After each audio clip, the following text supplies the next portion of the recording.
7시 반에 시작한다고 그랬는데 지금도 시간 잘 지키나 봐야 돼. 버리장물을 붙여놔야 돼. 7시 반에 시작한다면 그 시작 받는 거 봐요. 또 버리장물을 붙여야 돼. 원래 그래요. 네? 뒤에부터 써야 돼. 아니 우리도 이제 가끔 그럴 때 있는데 시종리 목사님이 시간을 정확하게 지키래요. 신목사님이 하고 시험관이 하고. 우리 3일 찍어요. 뭐요? 3일. 3일을 찍으라고? 3일. 삼총사. 아, 삼총사? 그럼 일로 와요. 그럼 일로 와야지, 그럼. 삼총사 찍어주세요, 목사님. 요걸로 그냥 세워놓고 찍어도 돼요. 예. 영상 찍으시니까, 이거 삼총사, 빨간만사 삼총사, 동호회, 빨간만사, 대림으로, 공수 특전단, 공수에, 공수. 아, 이게 또 손잡고. 잘 나오네. 이렇게 하나, 둘, 셋. 잘 나오네. 하나, 둘, 셋. 할렐루야. 느낌은 다 똑같이. 하나, 둘, 셋. 그렇지. 예, 됐어. 다시 한 번만 찍어줘 봐. 다시 한 번만. 예, 하나, 그렇지, 이렇게 똑같이. 하나, 둘, 아니, 셋. 이렇게 똑같이. 이걸로. 하나, 둘, 셋. 할렐루야. 빨간불 셋이. 우리 목사님하고 같이 찍어요. 그렇지. 목사님도 셋이 찍어요. 목사님. 여기. 둘이 시들이처럼 다정한. 한 만나요. 이야, 여기 봐요. 할렐루야. 여기 똑같이. 그렇지. 이야, 역시 멋있네. 아, 좀만 갔어요. 아, 됐어요. 강영전 목사님과 최명숙 목사님. 둘이 애인인가 도대체 알 수 없네. 응. 영화에 한 장면 찍는 거지.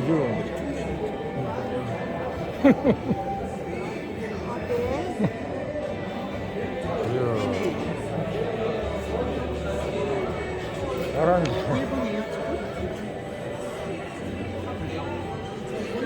언제 가져왔어요?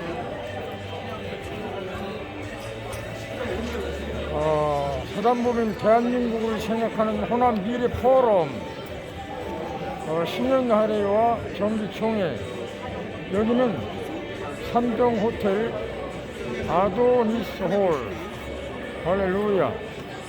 네, 강남구 역삼동이죠, 역삼동. 네? 맞죠? 강남구 역삼동에 있는 삼정 호텔 아도니스 홀에서 사단법인 대한민국을 생각하는 호남 미래 포럼이 열리는 현장에 우리 강영진 목사님과 최명성 목사님, 김봉일 목사님, 정기, 할렐루야.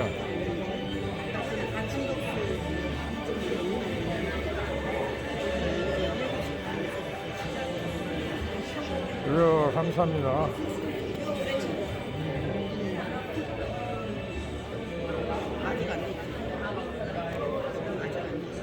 2023 정기총회 호남 미래 포럼. 대한민국을 생각하는 호남 미래 포럼. 삼정호텔 아도니스 홀에서 대한민국을 생각하는 호남 미래 포럼 10년 할애와 정기총회가 지금 열리기 전입니다. 할렐루야. 오늘 이용기 대표와 전운영위원장 사회를 두고요. 김윤태 의원님께서 국민의회, 성원보고 김동선 이사장 인사 말씀 있을 예정이고요. 그 다음에 쭉 나와서 안건 1호, 2호, 3호, 4호인데 2022년 사업시점 결산보고, 그 다음에 안건 2호 2023년 사업계획 및 예산 승인, 안건 3호 정관 전쟁 관할권과 임원 선임 관할권, 그리고 사업실적 보고 및 결산 보고, 그리고 2022년 10년 할애 및 정기총회, 신의 하렘이 제5회 대한민국 빛낸 호남상 시상식. 여기 있어요. 한번 가봐요. 나 지금 가서 내가 갖다 줄게. 아, 나 정말. 할렐루야. 아이고, 유엔 오병이요. 재단 법인. 내가, 그래요. 역시 강현주 목사님. 내가 이거 갖다 주려고 했더니. 공사 좀. 젊으니까 그렇지. 나는 공사. 성장 어디 가면은 이렇게 앉아있게 만들어 하나님이. 그런데 너무 앉아있으면 몰라. 코로나에 걱정하고. 할렐루야. 이게 하나님이 지금 역사를 강현주 목사님 아주 역시 공사 이렇게 있어요. 공사 100점. 이제 내가 가져올 때 공사 100점. 아니 항상 공사 정신이 뚜렷해요. 아주 뭐 보통 잘하는 게 아니에요. 강현주 목사님께서 공사의 모범을 보여주셨습니다. 할렐루야. 전층의 진행 순서 놀렐루야. 진행 순서지를 우리 최명수 이사장님에게 또 갖다 드렸습니다. 할렐루야. 이제 저희 총회가 호남 미래 포럼, 호남 미래 포럼은 서울특별시 강남구 테일안로 삼성 제1빌딩이 있군요. 그렇습니까? 코로나19 유의 전환된 환경하에서 호남 미래 포럼의 효율적 운영을 위해 제3장 임무 및 제4장 내용 및 운영 기구 관련한 사항의 일부를 변경하고 마스크를 벗겼습니다. 아울러 정관이 여러 조항에 걸쳐 현실적인 포럼 운영과 관련하여 자구 수정이나 삭제 등이 필요한 사항을 제정하였습니다. 이사회 1023 정기총회 준비 상황에 1월 13일 이것이 호남 미래 포럼 사무국 할렐루야 마치면 됩니다. 주여 할렐루야. 참석이 총 7명, 이사 중 6명 이사 참석, 우임이사 2명 포함, 등기이사 김동신, 문병호, 국회의원 출신 아닌가요? 인천, 문병호, 이수연, 이용기, 비등기이사, 김기철, 이만희, 호사님. 이분 이사님이구나. 아까 호사님이고 그분 이사님이요. 맞아. 수준사 및 결산보고, 사업 계획 및 예산안, 경쟁에 관한 사항, 임원 손님에 관한 사항. 할렐루야. 이거 만트 잡아야 돼. 할렐루야. 할렐루야. 하단법인 대한민국을 생각하는 호남 미래 포럼이 지금 여기 강남구 13동 산동호텔 아도니아 홀에서 지금 열리기 직전입니다. 할렐루야. 신년 아래와 정기총회 지금 직전에 하나님이 교육하게 하십니다. 하나님이 나를 왜 여기 보내니까 전 세계에 유엔이기 때문에 다 속한 거야. 그렇죠. 어느 지역이 아니야. 그럼. 야, 우리 하나님이 주님이 인도하시는 거야. 그렇죠. 유엔에 속한 197개 나라, 그렇죠? 197개 나라에 다 지부를 세워야 돼. 할렐루야. 세계적인 관광지를 만들어야 되고. 지금 일본에서 지금 전화 왔어. 일본? 우리 총장님. 지금 전 세계 다 지금 일을 하고 계세요. 우리 아버지가. 그럼. 그래서 여기는 하나님이 직접 주관을 하시기 때문에 생각을 하시고 그러면. 그 계획대로 쫙쫙 진행이 되고 계획대로 딱딱 진행이 잘 돼야지. 그 유엔 오병이어 그 성경에 있는 말씀에 따라서 이름을 지었는데 오병이어가 무슨 뜻이죠? 오병이어. 우리 또 5개 물고기 2마리 5,000명 5,000명을 먹이고 모두 12광줄이 남긴 성경의 놀라운 역사. 얼마나 큰 사건이면은 마태복음, 마가복음, 누가복음, 요한복음, 사복음서에 다 기록이 돼 있어요. 그렇죠. 그러니까 우리도 유엔 오병력 기구와 월기총과 관련된 기관 단체 한 100여 개 기관 단체만 싹 다 모아가지고 업무 협약이라든지 들어오게 하든지 해서 완전히 그래야 모두 대한민국이 네, 국가, 인종, 종파 따위를 다 초월해서 모두가 다 하나가 돼야 돼요. 그럼요. 하나가 되게 돼 있습니다. 그래야 남북 평화 통일과 네, 그것도 되게 한민족 성시 통일보고마 통일은 됩니다. 월드 선교 인지를 양성해야 돼요. 통일 되는 네. 것도 다 보여주셨어요. 그러니까 지금 강영조 목사님이요 완전히 지금 세계적으로 떠오르는 별이라니까요. 강영조 목사님도 잘 보여야 돼요. 이사장님 지금 순수리 진리 아니요. 양반은 유엔보다 더 큰 월기총회 실무 총재님이에요. 아이고 뭘 알고 얘기를 해야지 정말. 얼마나 겸손해 이렇게. 완전히 뭐 봉사만 잘하는 게 아니라 찬양 노래도 아주 끝내줘요. 아주 평가 설교하면은 아주 오줌 절절 싸. 얼마나 설교를 이렇게 하는지. 아니 절절 싸는 게 아니라 오줌 절절 싸는 사람들 딱 멈춰. 월기통 이사장님이 다 이렇게 가르쳐 주셔가지고 아유 제가 배우죠. 김봉래 우리 기자님과 대단한 한국교회 언론을 할렐루야. 아무나 이렇게 책자 만들고 한 번에 만들고 그렇죠. 책자 하나를 만들어도 참 대단하죠. 이거 보고 얘기해야 돼. 이제 더 잘 만들어야지 목사님. 이제 계속 점령하면서 유엔 반기문 사무총장 전 그분도 고문으로 저 수락하신 분이라 그분도 트럼프 옆에 어디서 잘 보셔야 돼. 다 들어오게 돼 있어요. 그렇죠. 우리 여기는 그러면 이미 들어오게 돼 있어요. 다 들어오게 돼 있습니다. 신실하고 이렇게 하나님의 뜻대로 자기의 명예나 이런 거 말고 오직 복음, 그렇죠. 복음 내려놓고 그 복음을 외쳐야 된다고. 복음? 그렇죠.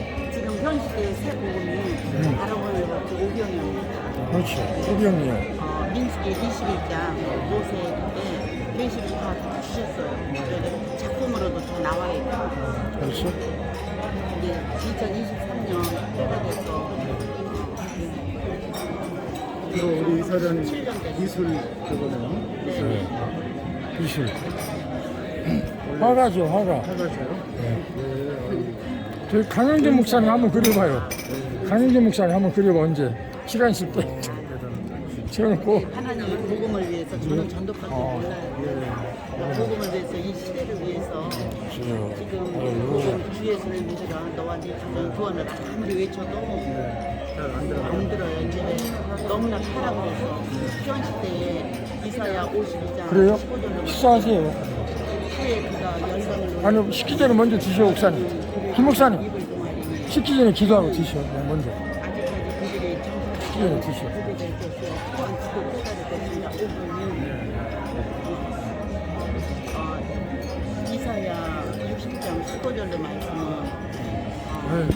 전에는 내가 버림을 입으며 미움을 당하였으므로 내게로 지나는 자가 없더니 이제 내가 너로 영영한 아름다움과 세대의 기쁨이 되게 하리니 그것이 영영한 아름다움이 뭡니까? 예수 작품이에요. 예수 작품이에요. 그리고 이사야 60장 일어나 빛을 발하라 이는 내 빛을 얻고 여호와의 영광이 내 위에 지금 임하였으니 크게 말이 안 들려요. 아 정말 요한복음 14장 크게 말씀하시오. 진실로 진실로 내가 너에게 이르노니 나를 믿는 자는 나의 하나님을 기도할 것이요 이거 가져. 아 알았어요. 나보다 더 큰 것도 Thank you very much. 있는 내가 아버지께로 줍니다. 네, 알았어요. 그래서 믿고 싶지 아니해도 아, 믿게 호남 미래 프로. 복음이거든요. 이것 좀 이제 하나님을 생각하는 미래 프로. 함께 신의 아래와 전기추는 전에 무슨 식사가 나와서 식기 전에 드시고 식기 전에 드시고 그래 기도하고 극도하고 식기 전에 먼저 드시고 합시다. 하나님 감사합니다. 그래요. 오늘 이렇게 도참 아버지 주년 하례와 전기총회 아멘. 아버지 하나님 모여 만남의 복 주신 하나님 감사합니다. 아멘. 오늘 또 예수 그리스도 안에서 애찬을 나눕니다. 경건하게 하시고 우리 또 이사장님 아버지 모든 거룩한 사역 위에 하나님께서 기름 부어주심을 감사합니다. 아멘. 월계통도 더 잘 되게 하여 주시고 아멘. 우리 아버지 하나님께서 세일을 이루어 주시옵소서. 아멘. 귀한 일정 감사드리며 예수님의 이름으로 기도합니다. 아멘. 은혜로운 기도 대단히 감사합니다.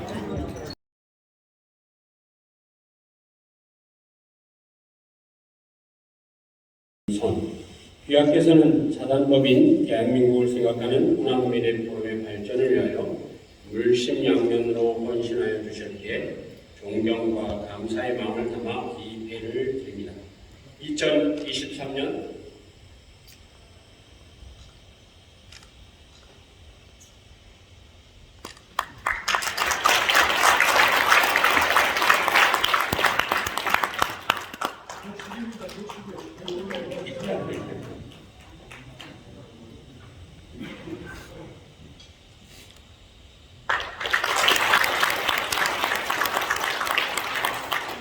대한민국의 최고, 세계의 최고이신 우리 호남 미래포럼 회원진 여러분들 새해 더욱 건강하시고 복 많이 받으시기 바라겠습니다. 감사합니다.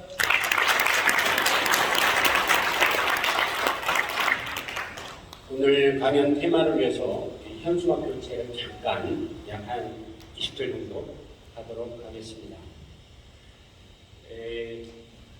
오늘 연사님을 소개하는 시간을 갖도록 하겠습니다.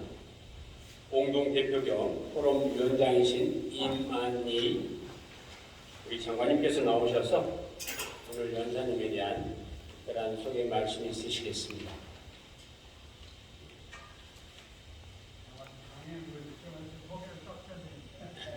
저분도 장인가 뭐 크리스천인가? 크리스천. 오늘 정태평 위원장님을 여러분에게 소개하기 네, 맞아요. 위해서 흥미로워요. 오늘 모시고 말씀을 듣게 돼서 매우 행복으로 생각합니다. 정태평 위원장님은 재미있는 그리고 매우 특별한 능력을 갖고 계십니다. 무슨 말씀이냐 하면 경기고등학교, 서울대학교 당연히 엘리트 코스를 밟으셨지만 재정경제부 쪽에 고시 합격 후 공부를 하시다가 노무현 정부 때 부처 간에 서로 국장급을 교류하는 프로그램이 있었습니다. 그러니까 각 부처 간에 타부처 일도 알아가지고 범정부적으로 서로 돕는 통합적인 정부를 만들자 해서 그 제도를 시행했었는데 그때의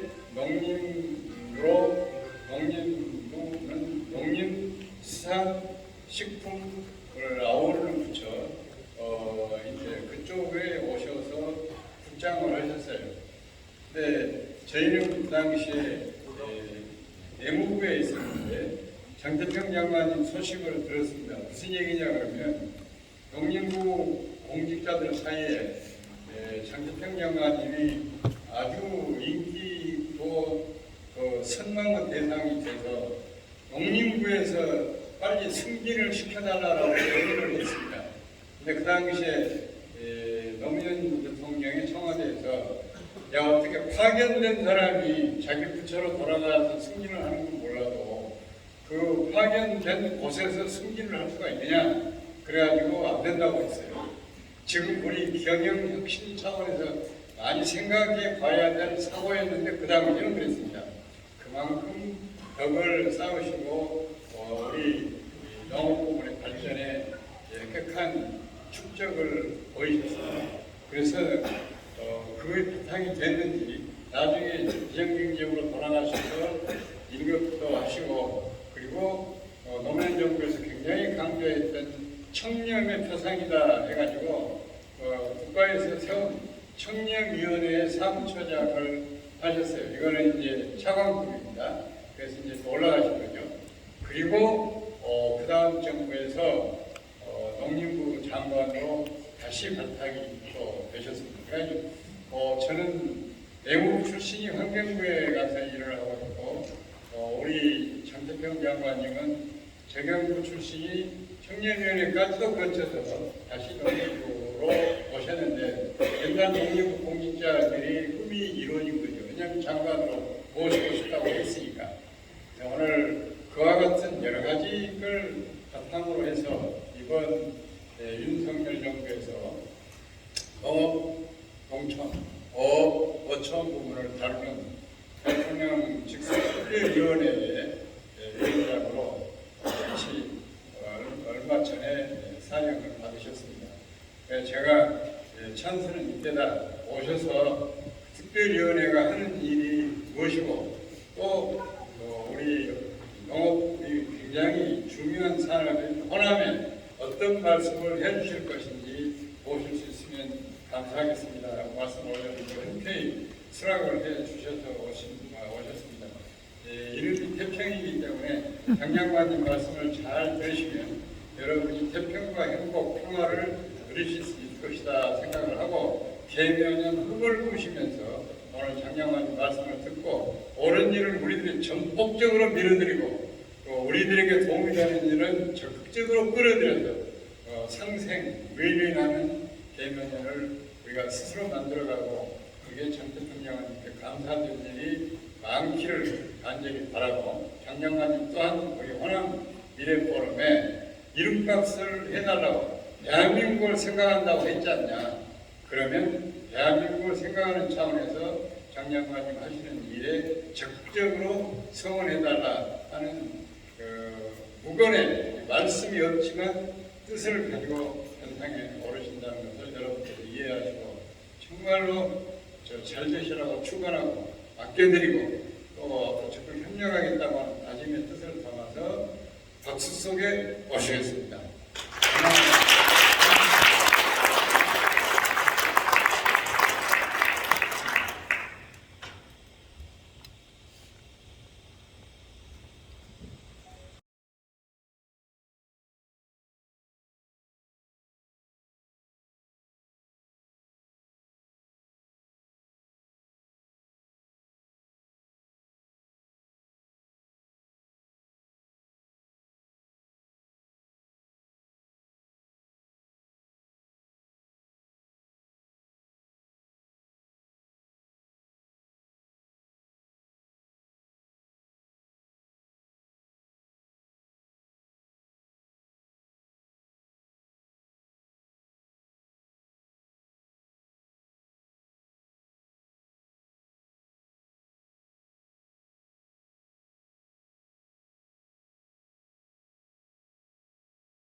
저를 과분하게 소개해 주신 이만희 장관님 감사드립니다.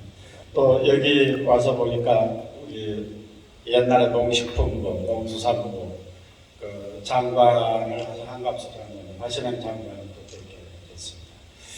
제가 지난해 12월부터 그 농업, 농어촌 특별위원회 위원장을 하고 있습니다. 위원회는 타이틀에서 얘기하듯이 농업과 농어촌의 여러 가지 중장기 정책, 또 농어민들의 여러 가지 요구사항이라고 할까요? 그런 거를 정책에 반영하는 그런 일들을 대통령께 전하는 그런 기구입니다.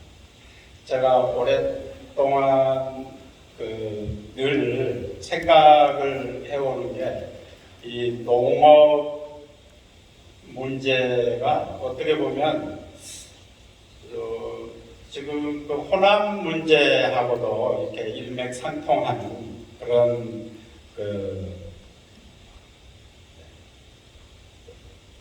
그런 상징적인 의미가 있는 것 같습니다.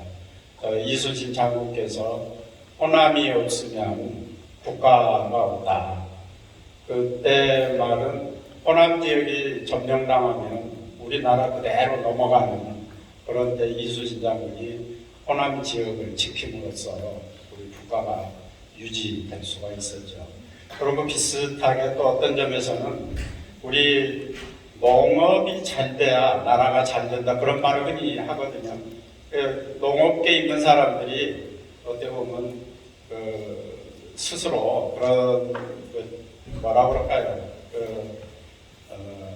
위로라고 그럴까요? 그런 것 때문에 그렇게 하는 얘기가 아니라 저는 산업이 이제 여러 산업들이 있는데 그 중에 농업 부분이 가장 발전이 돼 있지 않아요. 그래서 그렇게 얘기하는 사람이 있습니다. 통으로 따지면 그 나무 통 있잖아요.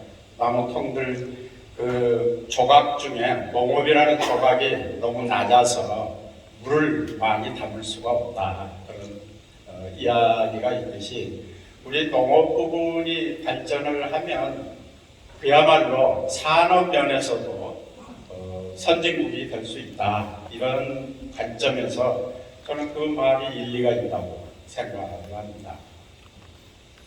그런데 우리 다른 산업들, 그러니까 자동차, 조선, 무슨 반도체 할 것 없이 모든 점에서 지금 뭐 1, 2위를 하고 있잖아요. 그런데 또 이 최근에는 허신영 장관님도 말씀하셨는데 우리 문화가 또 세계적으로 많이 발전해서 K칼처가 K무브가 해가지고 요즘에 제가 지난번에 미국 갔을 때 보니까 그 흑인 꼬마애가 무궁화꽃이 피었습니다. 무궁화꽃이 피었습니다. 그러더라고요. 그러니까 한 신기해 가지고 그 애를 바라봤어요. 그게 오징어 게임에서 배워가지고 애들이 아마 동네에서 그 게임을 하는 모양이에요. 그러니까 그런 식으로 우리 지금 그 음식이며 문화며 영화 뭐 이런 것들이 이렇게 세계적으로 좀 커져가고 인정을 받고 하고 있습니다. 그런 거를 볼 때 정말 우리나라가 농업에 있어서도 왜 그렇게 못할까? 그게 제가 젊어서부터 지금까지 쭉 생각하는 점입니다. 우리 농업이 발전 못하는 거는 어떻게 보면 실력도 없고 무슨 여러 가지 주변에 여러 가지 어떤 지원적인 그런 게 없어서가 아니라 오히려 어떤 점에서는 자신감의 결여가 아닐까 이런 생각을 합니다. 왜냐하면 우리나라 농업인들이 다른 나라에 예를 들자면 자동차 산업하는 사람, 반도체 하는 그런 산업과 싸우는 게 아니라 다른 나라의 농업과 싸우는 거거든요. 그러면 우리 농업이 왜 다른 나라 농업하는 사람들을 못 이기냐? 저는 충분히 이길 수 있다고 생각을 하거든요. 그런 내용들을 가지고 오늘 얘기를 한번 해보겠습니다. 그래서 어떻게 보면 농업 이런 얘기라기보다는 어떤 그 세계 여러 사람들하고 경쟁을 하는데 우리가 그런 경쟁력을 가질 수 있다. 어떤 부분에서나 가질 수 있다. 그런 거를 오늘 아침에 이렇게 말씀드리고 싶습니다. 제가 요즘에 쓴 시입니다. 제가 이제 나이가 들어가는데 저보다 훨씬 많은 분들한테 좀 죄송한데요. 나이가 들어가니까 그런 생각을 이게 인생이란 게 뭘까? 내가 지금까지 살아온 게 뭘까? 이렇게 생각을 하다가 바둑판에 두어지는 또 바둑알 같은 그런 게 아닌가 내 하루가. 그 오늘 하루가 바둑알 하나입니다. 그래서 나이가 들어가면 여기 혹시 이제 은퇴하신 분들도 계시고 그런데 나 은퇴했으니까 다 내 인생 끝났어. 가 아니고 안에 들어가기 직전 자기가 어떻게 살았느냐가 굉장히 중요한 것 같아요. 그러니까 지금까지 살아온 거를 계속 가치 있게 만들어주는 게 지금의 한수, 오늘의 하루가 아닌가 하는 마음에서 써봤습니다. 제가 한번 낭독을 해보겠습니다. 오늘은 바둑알 하나이다. 통 속에 있는 수많은 돌들 그 중에 하나가 아니다. 오늘 하루는 지금 바둑판 위에 두어지는 바둑돌 하나다. 살아있는 탑, 움직이는 변화, 얽힌 인연, 그리고 역사. 지금 바로돌 위에 있는 많은 돌들은 제 인생이든 제 역사라는 말. 그런데 오늘은 미리 두어진 모든 돌들의 승패와 의미를 다루는 바로돌 하나이다. 마지막까지 잘 이렇게 살아야 되겠다 하는 그런 생각을 하면서 씁니다. 제가 뒤늦게 또 공직에 들어서 가지고 느끼는 것도 그겁니다. 제가 지금까지 살아온 그런 여러 가지 인생의 가치와 명예에 좀 손상이 안 되는 그런 어떤 그 수혜 공직에 수행이 됐으면 좋겠다 그런 생각을 여러분 앞에서 각오를 하도록 하겠습니다. 농업이 무엇이냐 이런 생각을 합니다. 특히 우리 이제 농사를 생각합니다. 그런데 여기서 네덜란드 농업을 잠깐 생각을 해보겠습니다. 오늘 사실 이 내용은 1시간 이상 걸리는 내용인데 제가 가능하면 간단하게 가도록 하기 위해서 생략하거나 몇 가지만 얘기하고 지나가겠습니다. 우선 농업 그러면 농사 이렇게 생각하기 쉬운데 그렇지 않다 그러는 거를 잠깐 몇 가지만 사례를 들어서 얘기를 하겠습니다. 우선 여기 이게 토마토 그림인데요. 네덜란드의 토마토 유리 온실 내부입니다. 그런데 이런 이제 토마토를 많이 생산을 한다고 그러면 토마토를 가장 잘 생산할 수 있는 그런 게 뭘까? 이 네덜란드가 지금 토마토라든가 파프리카라든가 이런 농산물 그리고 농산물을 가공해서 만드는 식품 이런 수출이요 1,100억 달러 정도 됩니다. 그게 네덜란드 전체 수출 금액에서는 한 20% 정도 되죠.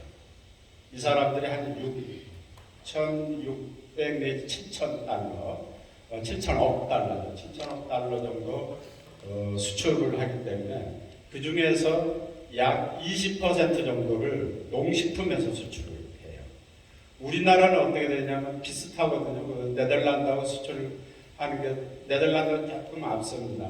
우리나라는 거의 비슷한 수준인데 우리는 한 120~130억 달러 됩니다. 그러니까 우리는 굉장히 그 비율로 보면은 굉장히 낮죠. 근데 네덜란드는 그렇게 하는데 그 이유가 뭐냐면은 경쟁력이 있기 때문에 그렇습니다. 예를 들자면은 네덜란드에서 제일 유명한 농산물이 이제 파프리카입니다. 그럼 파프리카는 헝가리가 원산지거든요. 근데 이렇게 이 사람들이 보니까 이게 돈이 되는 그 농산물이에요. 그러니까 돈이 된다는 게 뭐냐면 약간 비싼 겁니다. 뭐 배추 이렇게 부피가 크면서도 값이 나가지 않는 그런 게 아니라 조그마하면서도 값이 비싼 이런 농산물이기 때문에 이게 돈이 좀 되겠다. 이 사람들이 그 네덜란드 사람들은 아주 옛날부터 유명한 세계적인 장사꾼들 아닙니까? 그러니까 그걸 본 거예요. 그래서 이거를 이제 생산을 하자. 그런데 그 파프리카를 생산하는 나라가 많습니다. 원산지는 한 가지인데 스페인, 이탈리아 뭐 많이 해요. 그럼 이 사람들보다 이길 수 있는 방법이 뭘까? 또 기후도 네덜란드가 사실은 좀 안 좋은 편이거든요. 네덜란드 사람이 우리나라 가을에 와서 우리나라 날씨를 보면 감탄을 합니다. 이 날씨가 이렇게 좋은 날씨, 이렇게 떼악떼악 이 속에서 만일에 그 농산물을 기른다고 그러면 정말 세계적인 농산물이 된다고 생각하기 때문에 그렇거든요. 그래서 이게 유리온실이라는 걸 이 사람들이 생각을 한 거예요. 그럼 온실에서 하자. 유리온실 해가지고 하면 보통은 그냥 일반 자연적인 그런 토지에서 생산하는 거에 한 20배 정도 생산량이 높아집니다. 그러니까 우선 1년에 한 번밖에 농사를 못 짓는데 농지에서는 유리온실에서는 2번 지을 수가 있어요. 6개월씩. 그리고 여러 가지 온도다, 무슨 습도다, 모든 조건을 맞춰주기 때문에 생산량이 굉장히 많이 늘어나죠. 그래서 한 20배 정도 생산성이 늘어나요. 그렇게 해서 이제 그 유럽에 값싼 파프리카를 공급하기 시작을 합니다. 그래서 그 유럽의 한 20% 정도를 네덜란드에서 공급을 해요. 그런데 똑같은 이 파프리카를 네덜란드가 그렇게 하니까 스페인도 예를 들자면 그걸 따라서 합니다. 온실해가지고. 그래서 생산을 해내는데 그럼에도 불구하고 예를 들자면 지금도 시장에서 네덜란드 파프리카가 스페인에서 생산하는 것 한 2배 정도 값을 더 받아요. 그냥 품질이 좋으니까 우리 예를 들자면 외국에 싱가포르나 홍콩이나 가가지고 우리나라 사과를 보면 우리나라가 최고 등급이 아니거든요. 일본 예를 들자면 제가 정확한 가격은 모르지만 한 알에 일본에서 생산되고 5,000원, 그리고 우리는 한 3,000원 정도 받습니다. 그리고 다른 나라에서 2,000원, 1,000원 이렇게 이 가격 차이가 있는 거예요. 왜냐하면 품질의 차이가 있기 때문에 그런 거죠. 그런 식으로 네덜란드 그렇게 한 이유는 뭐냐면 계속해서 연구를 한 거예요. 어떻게 생산하는 게 효율적일까? 그래서 가격을 낮추고 여기에 과학이 들어가는 거죠. 그러니까 비료, 농약, 영양액, 심지어는 유리온실 하면은 물이 흘러가는 말하자면 영양액이 흘러가는 길 있잖아요.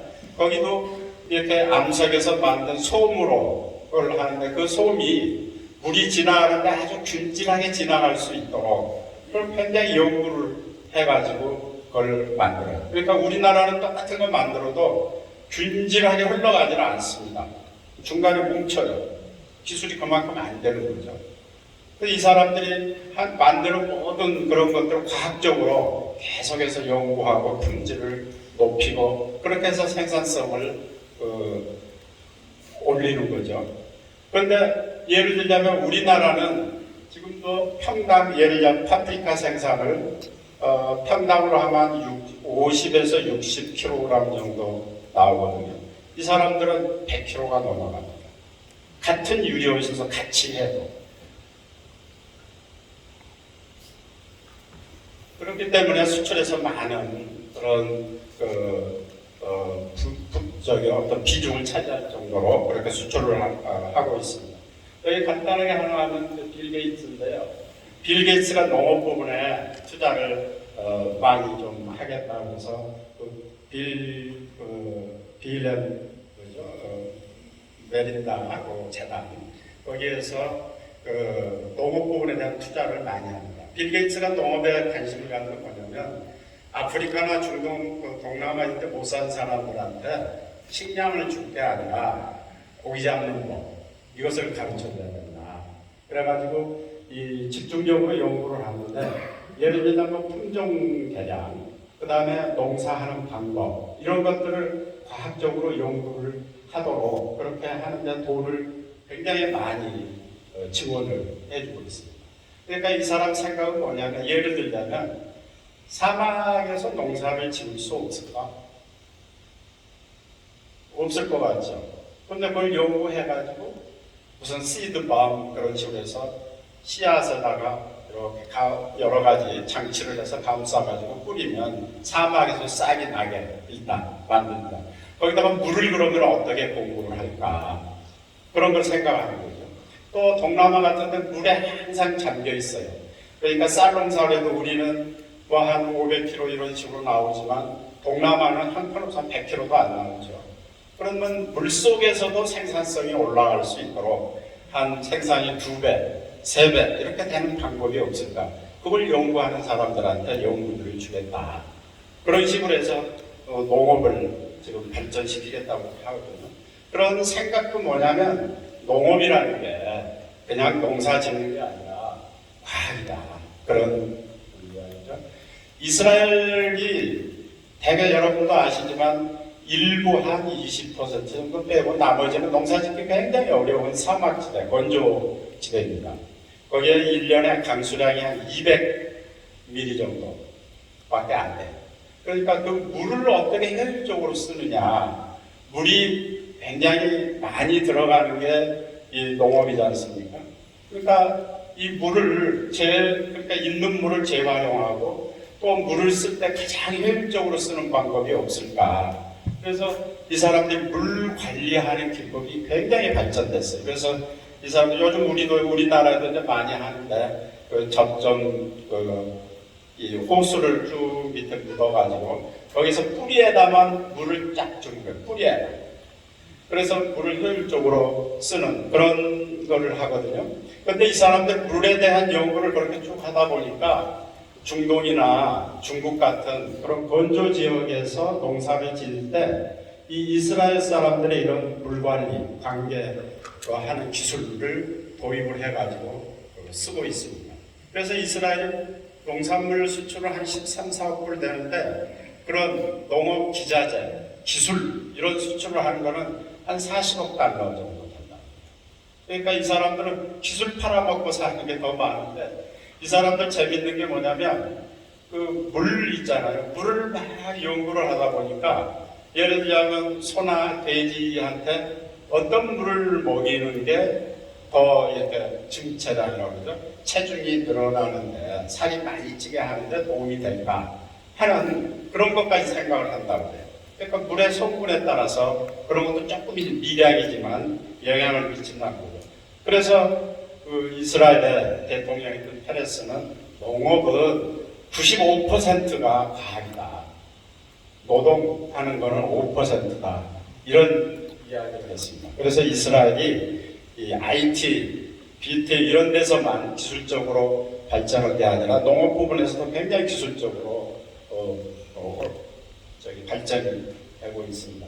요즘 시간이 없어서 그냥 지나가겠습니다만 이제 AI, 이세돌로부터 AI의 중요성이 부각되기 시작했죠. 지금은 옛날 알파고 때보다도 훨씬 더 진화가 됐습니다. 이제는 사람이 도저히 바둑으로는 AI를 이길 수가 없습니다. AI 이세돌 때만 하더라도 이세돌이 그동안 둔 기보 또는 다른 사람이 둔 거 그런 거를 정보를 집어넣어 가지고 그 정보에서 그 좋은 수를 말하자면 추출해내서 쓰도록 그런 식으로 했는데 지금은 그게 아니라 AI가 스스로 지가 공부를 정보적인 거죠. 그 지가 연구를 해가지고 지가 수를 만들어내는. 그래서 요즘 우리 사이버상에서 우리 바둑을 두면은 AI가 구분하는 수가 나오고 그러잖아요. 사람이 이해하기는 조금 어려운데 이상하게 그 수가 굉장히 최선의 수가 되고 그런 거를 우리도 이제 경험을 하게 되죠. 그래서 이게 그러면 AI를 가지고 농업에도 어떻게 활용을 할 수 있을까? 그래가지고 나가 이제 요새 AI 농업, 그러니까 그동안은 스마트 농업 요새 많이 저기를 하는데 그동안은 뭐라 그럴까 일종의 자동화 농업이라고 할까요? 그런 거죠.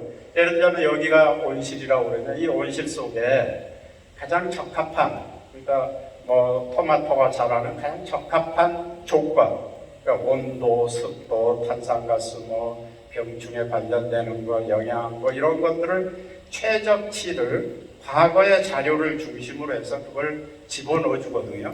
그래서 그걸 유지하도록, 그렇게 자동으로 유지하도록 그렇게 해왔어요. 근데 AI는 그게 아닙니다. 예를 들자면 그 AI한테 맡기면은 이놈들이 예를 들면 여기 상추니까 이런 저기들이 싹이 날 때, 그래서 자랄 때, 꽃을 피울 때, 열매를 맺을 때, 그게 성장 조건이 다 틀려요. 그 생장 조건을 실시간으로 계속 피드백을 받아가지고 그걸 센서를 해서 거기에 맞는 조건을 AI가 주는 거예요. 이때는 무슨 비료 중에서도 어떤 성분을 더 줘야 된다. 빛도 어떤 성분의 빛을 이때는 더 줘야 된다. 이런 식으로 AI가 자꾸 이런 식으로 해서 재배를 합니다. 실제로 실험을 하고 있어요. 저기 네덜란드에서 재작년 1회, 작년 2회, 아마 해가 넘겼으니까 그 전해입니다. 작년에 아마 3회를 했을 텐데 어떻게 하냐면 토마토든 무슨 오이든 평생 농사를 지은 사람 중심이 돼서 그 사람도 혼자가 아닙니다. 전문가들 고치고 자기가 원하는 다른 농업 어떤 그 농사를 경험했던 사람들 또는 교수들 이렇게 해서 팀을 만들어요. 그래서 사람 팀도 그 수십 팀이 참여를 하고 AI 이거는 뭐냐면 공대생들이 나와서 우리도 재작년에 참여를 한 팀이 했는데 이는 공대 나온 사람들이 예를 들자면 삼성전자에서 일하는 사람, 무슨 LG 전자에서 일하는 사람, 어디 농업 교수 뭐 이렇게 뭉쳐가지고 프로그램을 만들어가지고 그 한 팀을 만들어요. 그렇게 해서 팀을 만들었는데 재작년이요. 재작년부터는 AI가 1, 2, 3, 4, 5, 6, 7 이렇게 다 해요. 사람은 올라가지를 않습니다. 그 얘기는 뭐냐면 평생 내가 토마토를 생산했어. 내가 40년 농사를 지었어. 그 40년간 평생 농사 지은 사람보다 AI가 더 농사를 잘 짓는다. 품질도 더 좋고 생산성도 더 높고 이런 그런 시대가 됐습니다. 그래서 이제는 과학으로 농업도 해야 되는 시대가 된 겁니다. 지나가고. 여기에서 하나 말씀을 드리고 싶어요. 요새 그래가지고 모든 저게 뭐 테크놀로지라든가 테크라든가 이런 게 붙잖아요. 바이오텍, 무슨 에그리텍, 또 요즘 에그리까지 가기도 뭐하다. 에그텍, 뭐 이렇게 텍을 다 붙여요. 저기에서 이제 우리 BT 무슨 뭐 NT 해가지고 우리 이제 뭐라고 할까요? 생명산업, 생물산업 이런 쪽에도 쓰고 있는데 여기에 우리가 생각을 해야 될 점이 있다. 여기 또 금융 좀 전공하고 하신 분들도 있는데 예를 들자면 핀테크라는 게 있어요. 파이낸스하고 테크놀로지가 합해진 거죠. 그러면 이 핀테크를 누가 잘하냐? 누가 잘할 것 같아요? 파이낸스를 한 사람일 것 같아요? 테크놀로지를 한 사람일 것 같아요? 요즘 이게 거꾸로 되는 거예요. 그러니까 핀테크도 요새 이제 토스가 나와가지고 굉장히 선풍적인 인기를 지금 끌고 있는데 그 토스를 하는 사람들이 파이낸스 한 사람들이 아니었습니다. 순수한 테크놀로지를 하는 사람들이었어요.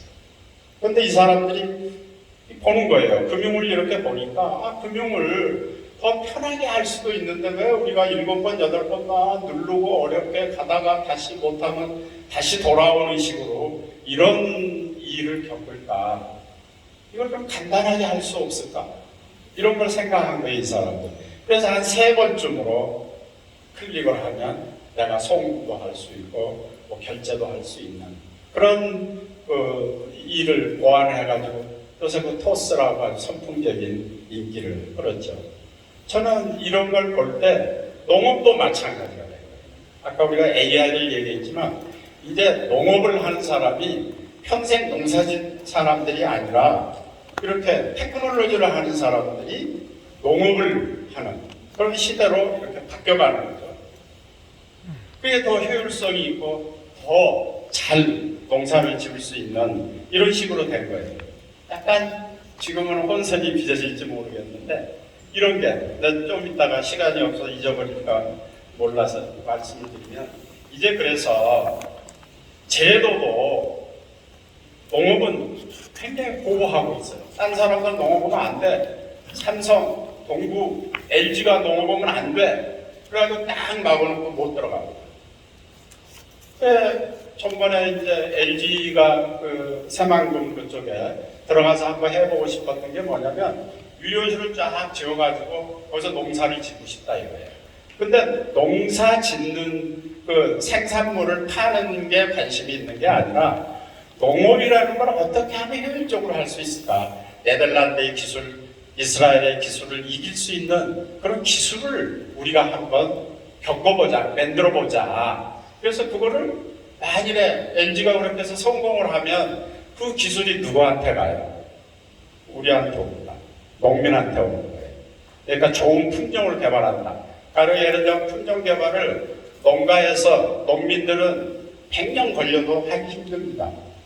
그런데 지금 삼성전자가 들어가서 종자 개량을 해요. 그러면은 더 생산성이 2배, 3배, 또 어떤 병에도 강하고 이런 품종을 만들어낼 수가 있어요. 그러면 삼성전자 니는 품종 만들어. 그런데 니네가 투자해서 만드는데 그 만든 거를 우리한테 값싸게 주라. 이렇게 서로 상생할 수 있는 그런 방법이 있다고 저는 봐요. 그러니까 삼성이나 LG가 농업에 대해서 농업을 한다는 뜻보다는 오히려 그런 농업 기술을 지금도 이제는 방제나 이런 거 다 드론으로 해가지고 이제 많이 합니다. 우리 농촌도 마찬가지로 이렇게 하고 있잖아요. 그럼 그런 드론을 만들어서 받는 혜택을 누가 보냐? 우리가 보는 거예요. 우리 농업인들이. 그렇게 그러니까 상생할 수 있는 그런 기술을 빨리 발전시켜서 우리 농업을 생산성을 높여주는. 그리고 이제 나이가 들어가지고요. 지금 우리 농어촌이 65세 이상 되는 분들이 거의 50%가 가까워지고 있습니다. 10년 후 되면은 이렇게 농사 짓기도 어려워요. 그러니까 방식을 이제 바꿔야 되는 거죠. 그러니까 정부 정책이나 제도나 이런 것도 거기에 맞게끔 바꿔져 나가야 이제 뭐 바이오 시대라는 이야기, 우리 그 농업에 있어서 굉장히 뭐라 그럴까요? 이 농업이라고 그럴까요? 그 범위가 굉장히 넓어져 가고 있다. 그러니까 우리 예를 들면 여기 아침에 왔더니 곤충을 길러서 이렇게 사료도 만들고, 근데 사료뿐이 아니에요. 그 단백질을 생산하는 그 가장 효율적인 방식이 곤충을 길러가지고 거기에서 단백질을 뽑아내는 거라고 그래요. 그게 예를 들면 소를 기르고 돼지를 기르는 것보다 훨씬 효율적이거든요. 그러니까 그런 뭐 곤충을 기른다, 또 미생물이 어마어마하게 다양합니다. 우리가 지금 쓰고 있는 미생물이라고 그러는 게 아주 극히 일부에 해당하고, 이 미생물 쪽이 굉장히 고가의 여러 가지 이 생산품도 할 수가 있고, 어떤 사람들 그것도 연구하더라고요. 미생물을 잘 연구하면 우리 건강 상태나 이런 것도 전부 예측을 할 수 있다는 거예요. 왜냐하면 우리 장 속에도 미생물이 있지만 우리 또 몸 표면에도 미생물이 굉장히 많이 자랍니다. 이놈들이 우리 몸 상태에 따라서 달라지는 거예요. 그래서 쓸데없는 얘기였는데, 아무튼 이런 식으로 우리가 그 기술 면에서, 과학적이라는 면에서 보면 우리가 농업 부분이라든가 생물 어떤 이런 산업, 생물 산업 뭐 하는데, 아무튼 얼마 전부터 생명산업, 생물산업, 이어령 선생은 생명 자본주의, 앞으로는 다른 거 필요 없고 생명을 중심으로 하는 이런 것들이 하나의 자본이 돼가지고 움직여야 된다, 이런 말씀도 있었는데, 앞으로 우리의 생각을 좀 바꿔 나가야 된다는 거고요. 사실 우리가 늘 해왔던 얘기입니다만, 이런 점에서 농업인에 대한 정책, 또 생각, 농업에 대한 생각, 이런 것들이 좀 분리가 돼야 되는 거예요. 농어촌에 대한 생각. 그러니까 농어촌은 지역이라는 개념이고, 농업이라고 하는 산업의 개념이고, 농업인이라고 하는 것은 농업을 하는 그런 사람들 얘기인데, 이런 거에 대해서 저는 그런 생각까지 합니다. 농업인의 자격이 너무 낮아요. 그래서 어떻게 보면 취미 농업하고, 제 친구는 서울에 있는데 저기 농지를 상속받았는데, 이거 팔 때 그 양도세를 안 물기 위해서 내려가서 잠깐 농사 짓고 올라오고 그래요. 그 농사 짓는 건 형식이거든요. 저는 우리 친구한테 안 됐지만 이 사람한테 농업에 주는 여러 가지 지원 제도를 줄 필요가 있을까? 사실은 없는 거예요. 그래서 프랑스 같은 데는 농업인 그러면 자격 제도를 해요. 소 100마리 이상 기르려고 그러면 거기에 합당한 실력이 있고 이런 사람한테 해주는 거죠. 일반 경농도 마찬가지죠. 그러니까 그런 식으로 농업이라는 걸 좀 높여서 농업을 산업으로 인식을 하도록 하고, 그 밑에 있는 사람들은 주민정책 또는 농어촌 정책으로 가야 된다. 그런 건데 여기 포이의 법칙이라는 게 있는데 이 비단님 그런데 어항 조그만 어항에 있으면 저렇게 조그맣게 자란답니다. 뭐 5 내지 10cm. 좀 큰 강에 하면 한 25cm 뭐 이런 식으로. 근데 큰 호수에서 자라면은 저렇게 1m 정도 된다는데 저는 우리 농업하는 분들이 그런 생각을 가지고 있지 않아요. 저 큰 생각으로 좀 가졌으면 좋겠다. 그래서 보고요. 이거는 어느 초등학생이 그린 지도가 너무 재밌지 않습니까? 이 어린애가 지금 애들은요 선진국의 국민입니다. 우리는 가만히 보면 생각이 선진국 국민이 아직 안 됐어요. 우리 개발도상국의 국민이거나 생각이 굉장히 틀려요. 얘는 우리나라가 최고인 거예요. 일본 조그만 나라고 미국도 조그만 나라, 유럽도 조그만 나라 이렇게 됐는데 우리 농업하는 분들도 좀 따라 농업하는 사람들 별거 아니야. 붙으면 이길 수 있어. 이랬으면 좋겠어요. 저는 그런 생각을 갖도록 하는 그런 노력을 좀 하려고 그럽니다. 지금 이제는 한가위 그냥 경제 능력이 10등에서 11, 2등 하는 그런 경제 강국만이 아니고 지난번에 뉴스앤월드 리포트라는 미국 신문에서 이렇게 냈는데 6대 강국의 하나예요. 정치력이나 군사력이나 경제력이나 이런 여러 가지 파트를 종합평가해 보니까 코리아가 6등으로 강국이다. 이렇게 했습니다. 그러니까 저는 제일 저런 게 뭐냐면요. 무슨 강소 우리나라가 적은데 큰 생각을 갖다 이런 게 아니고 그냥 큰 나라예요. 그러니까 큰 나라이기 때문에 큰 나라답게 이렇게 생각을 하고 행동을 하고 그렇게 해야 된다는 생각을 하고요. 그래서 저는 농업정책의 이런 생각을 바꿔야 되는데 제일 잘못된 것 중 하나가 예를 들어 농업 부분에서 쌀 관세화 협상을 20년 동안 미뤄왔어요. 그게 뭐냐면 자신이 없으니까 이게 관세화 되면 막 외국의 쌀이 엄청 들어오고 그렇게 되면 우리 쌀 농사 완전히 망해. 그러니까 자신이 없어. 그러니까 제도적으로 막아버린 거거든요. 보통 20년 동안.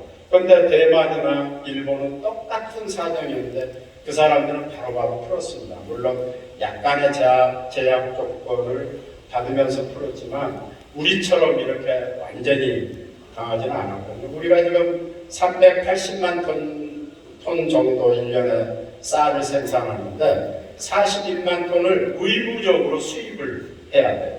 왜냐하면 우리가 그동안 과거 정책을 잘못해가지고 이런 부담을 안게 됐거든요. 우리 다른 지나가겠습니다. 그래서 적합한 대응이 필요하다는 거고요. 여기서 한 가지 시장과 정부에 대해서 우리가 생각을 좀 해봐야 됩니다. 농업을 너무 보호하겠다 이런 명분으로 해서 우리 경쟁력을 갖추지 못하는 바람에 지금까지 이렇게 농업에서만 보면 우리는 굉장히 후진국이라고 볼 수는 없어요. 열등국이라고 볼 수가 있죠. 열등국이 되어버렸는데 우리가 지금 보면 여러분 언론에서 보셨지만 사우디도 나가서 우리 기술 농업인이죠. 가서 유료의식을 인수해가지고 굉장히 잘해서 지금 각광을 받고 있고 베트남이나 이런 중앙아시아 이쪽에 우리 기술 농업인들이 나가서 그 주변을 지금 리드하고 기술 농업을 하고 있는 사람들이 있거든요. 그러니까 우리 실력도 있어요. 돈도 있어요. 그러니까 그런 저기를 보면 우리 어느 정도 좀 시장 중심으로 이끌어가면서 이 주민대책, 이 영세한 농업인들에 대한 대책을 잘 같이 병행해서 해준다고 하면 우리 농업 충분히 세계 인류 농업이 될 수 있다 이런 거고요. 시간이 많이 갔지만은 양곡관리법 개정안 이것도 마찬가지입니다. 그러니까 쌀은 남아돌거든요. 쌀이 남아돌아요. 그런데 남아도는 데다가 계속 보호해주고 가격 지지해주고 이렇게 되면 어떻게 되냐면 내가 농민이에요. 그러면 나는 쌀을 생산하는 게 최고예요. 왜? 가격 딱 저기 종에서 저기 보장을 해주니까. 그러면 나는 밀 생산 안 해요. 왜? 밀 생산하면 내가 손해. 콩 생산하면 내가 손해. 그러니까 안 하거든요. 이렇게 되면 잘못되거든요. 그러니까 콩 생산하는 게 더 이익이야. 밀 생산하는 게 더 이익이야. 이렇게 바꿔줘야 되는 거죠. 지금 우리 곡물 자본률이 정말 문제가 많습니다. 이걸 안보 위기를 느낄 정도로 지금 문제가 있어요. 식량 안보라고 그러죠. 그러니까 이 곡물 자본률이 20% 정도밖에 안 돼요. 그때 밀 0.8, 옥수수 0.7, 콩 30 이런데 이것들을 올려줘야 식량 안보도 되는 거죠. 그렇게 하려면 어떻게 되냐면 쌀을 너무 쌀에 집중돼서 지원하면 안 되고 이런 다른 타 장목에도 지원을 해줘야 농가도 소득 보장이 되고 우리 식량 안보도 지킬 수가 있다. 그런 얘기입니다. 그래서 농업 정책을 사실은 시장 중심으로 생각을 해야 됩니다. 이게 너무 정치적으로 해결을 하다 보니까 그동안 근본적인 그런 방향을 잡지 못했는데 앞으로는 그 시장 정책을 중심으로 해서 가도록 하되 물론 제약점이 많죠. 낙후된 분야고 또 지역적으로 볼 때도 낙후된 분야이기 때문에 거기에 대해서는 거기에 상응하는 지원을 해줘야 됩니다. 제가 전번에 미국에 가서 아주 산골짜기 가서 그 관광지에 갔었거든요. 아주 굉장히 산골짜기예요. 거기 갔는데 스쿨버스가 왔어요. 거기 근처에 학교가 없습니다. 근데 스쿨버스가 왔더라고요. 그게 뭐냐면 거기 학생이 하나 살기 때문에 학교에서 차를 보낸 거예요.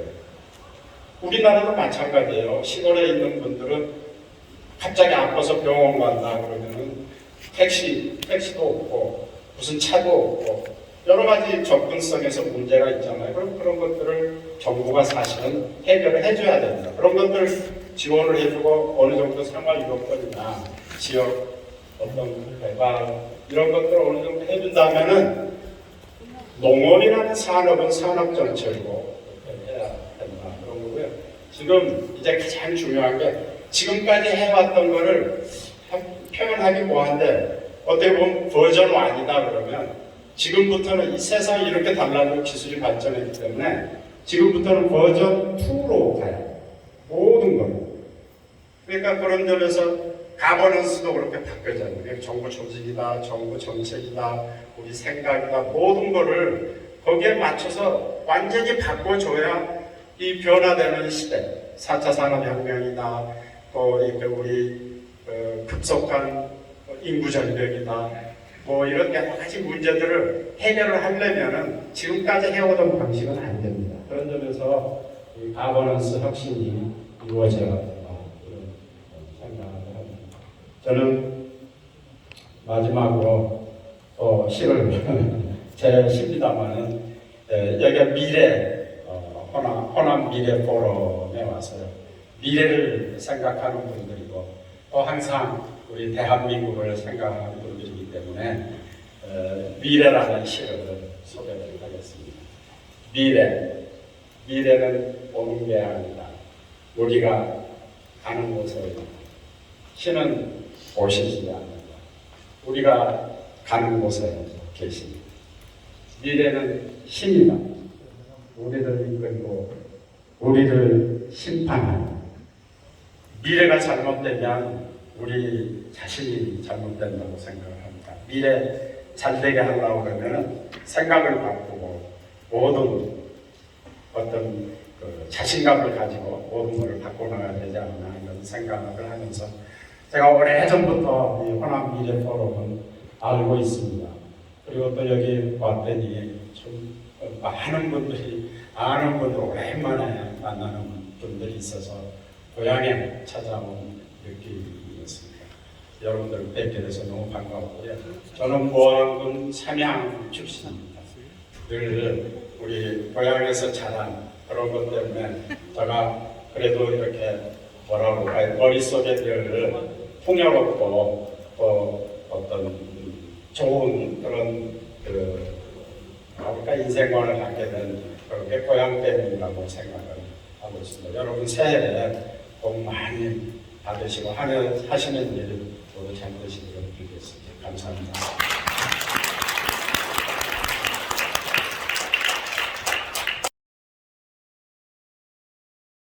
식품부 장관 장혜경 주약께서는 사단법인 대한민국을 생각하는 흔한 미래 포럼에서 농어촌의 미래라는 주제로 귀한 강연을 해 주셨기에 존경과 감사의 마음을 담아 이 회를 드립니다.